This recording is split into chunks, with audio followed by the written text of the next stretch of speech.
بسم اللہ الرحمن الرحیم۔ معزز ناظرین، ادب کے ساتھ عرض ہے کہ چینل کو سبسکرائب کریں، یہ تو انتہائی عزت افزائی ہوگی، لیکن جو بھی دوست کسی بھی قسط کو سنتا ہے لائک تو ضرور کر دیا کریں۔ ہم ساری محنت آپ کی خوشی کے لیے ہی کرتے ہیں، آپ کے لائک کرنے سے ہماری عزت افزائی ہوگی، اور کوئی کمی بیشی کمنٹ کر کے لازمی بتا دیا کریں۔ ہماری پوری کوشش ہوتی ہے کہ ہم آپ کی ہدایت کا جواب دیں اور اس پر عمل بھی کریں۔ لائک لازمی کر دیا کریں، شکریہ۔ گمنام ہیرو کے معزز ناظرین، السلام علیکم۔ آئیے چلتے ہیں کہانی کی طرف۔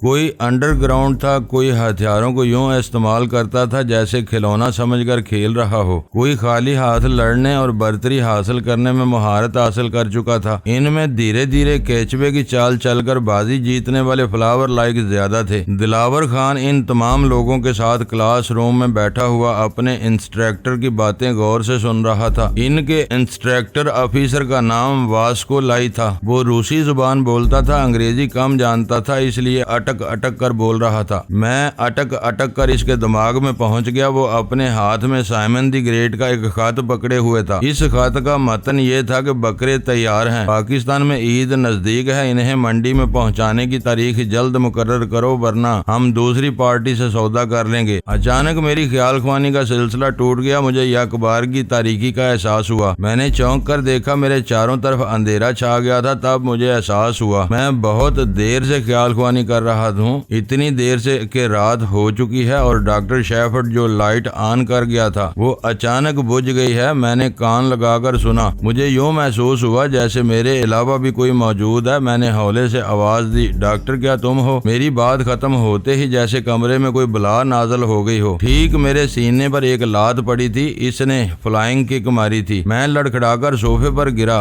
بڑا غصہ آیا جب تک مزید آہٹ نہ ملتی یا اس بلا کی آواز سنائی نہ دیتی۔ میں اندھیرے میں کیا کر سکتا تھا؟ پھر اچانک یہ آواز سنائی دی۔ وہ کہہ رہی تھی، خبردار اپنی جگہ سے حرکت نہ کرنا، ریوالور کی گولی اور میرے خالی ہاتھ روشنی کے محتاج نہیں ہوتے، یہ اندھیرے میں بھی چلتے ہیں۔ کیا اتنا کہہ دینا کافی ہے کہ تم آمنہ کا سامنا کر رہے ہو؟ اسے کیا معلوم تھا وہ تاریکی میں آواز سنا کر کتنی بڑی غلطی کر رہی ہے۔ میں نے اطمینان سے نشانہ لیا، پھر گھوم کر ایک لات اس کے منہ پر ماری۔ وہ لڑکھڑا کر پیچھے دیوار سے جا کر لگ گئی۔ میں نے پوچھا، کیا اتنا کہہ دینا کافی ہے کہ تم میری لات کا آمنا سامنا کر رہی ہو؟ میوہ کھانے والی آمنہ کی آنکھوں کو بادامی کہتے، شراب پینے والے میں خانہ کہتے، دودھ پینے والے بڑی بڑی کٹورا سی آنکھیں سمجھتے، شکار کرنے والے خوبصورت ہرنی کی آنکھوں سے تشبیہ دیتے۔ آنکھیں خواہ کتنی ہی خوبصورت ہوں، خواہ کتنی ہی بڑی بڑی اور دل میں اتر جانے والی ہوں، سب کی سب تاریکی میں پہنچ کر اندھی ہو جاتی ہیں۔ وہ بڑی بڑی سیاہ آنکھوں سے سیاہی میں گھور رہی تھی، مجھے دیکھنا چاہتی تھی، دیکھ نہیں سکتی تھی، لیکن میری آواز سے اندازہ کر لیا تھا کہ میں کہاں ہوں، کتنے فاصلے پر ہو سکتا ہوں۔ وہ طیش میں تھی، آج تک کسی نے اسے ہاتھ لگانے کی جرت نہیں کی تھی، کجا یہ کہ میں نے اس کے منہ پر لات ماری تھی۔ وہ سنبھل کر آگے بڑھی، اندازہ کیا، پھر اس نے ایک کراٹے کا ہاتھ رسید کیا۔ میں وہاں سے ہٹ گیا۔ اس کی سماعی قوت حیرت انگیز تھی، اندھیرے اور سناٹے میں ہلکی سی آواز بھی سن لیتی تھی۔ ایک طرف ہٹنے پر اس نے اسی طرف آنکھیں گھما کر دیکھا، پھر حملہ کیا۔ پہلے تو میں نے جھک کر حملے کو ناکام بنایا، پھر سیدھا کھڑا ہو کر اسے دبوچ لیا۔ وہ جدوجہد کرنے لگی، اس کے دونوں ہاتھ میرے شانے سے اوپر تھے۔ وہ پیچھے سے ہاتھ لا کر میرے بالوں کو مٹھی میں جکڑ سکتی تھی، کھڑی ہتھیلیوں سے میرے سر پر ضربیں لگا سکتی تھی، اور وہ ایسا ہی کرنا چاہتی تھی، لیکن میں اسے موقع نہیں دے رہا تھا، اسے بوکھلاہٹ میں مبتلا کر رہا تھا۔ وہ دونوں ہاتھ فضا میں اس طرح چلا رہی تھی جیسے پر مار رہی ہو، پرواز کی مشق کر رہی ہو۔ یہ میں پہلے ہی بتا چکا ہوں کہ وہ بچپن ہی سے اپنے مخالفوں پر برتری حاصل کرنے کی عادی تھی، کسی سے شکست کھانے سے پہلے مر جانا پسند کرتی تھی۔ سونے پر سہاگا یہ کہ مسلسل تربیت حاصل کرنے کے بعد دہشت کی علامت بن گئی تھی۔ اس کے ساتھی درست کہتے تھے، آمنہ کا آمنا سامنا کرنا گویا موت کا سامنا کرنا ہے۔ میں نے کہا، عورت کی پہچان گھر کی چار دیواری میں ہوتی ہے، تم دوسروں کے گھروں میں گھس کر خواہ مخواہ